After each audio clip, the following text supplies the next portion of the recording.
កម្មវិធីស្រង់ព្រះនៅវត្តមហាគ្រីប្រាសាទភ្នំធំ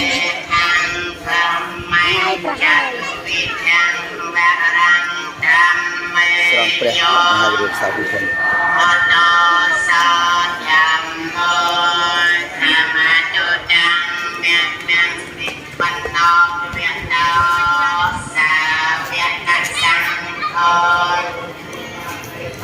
លោកមានជាការស្រង់ព្រះហើយជាការចែកទាន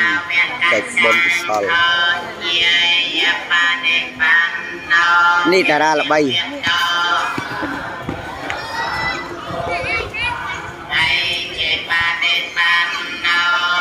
អ្នកកំសាន្តច្រើន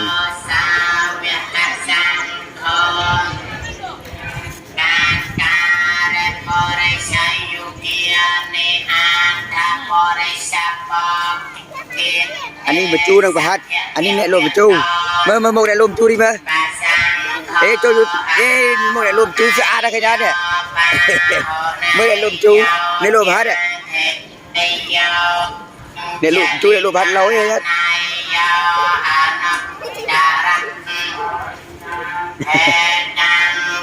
ขอ YouTube ขอ YouTube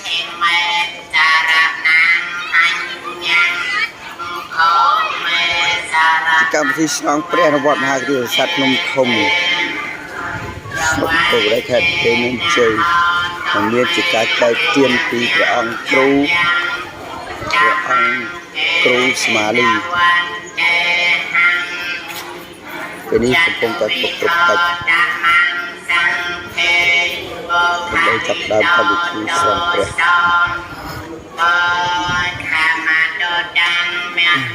ខ្ញុំសូមនមស្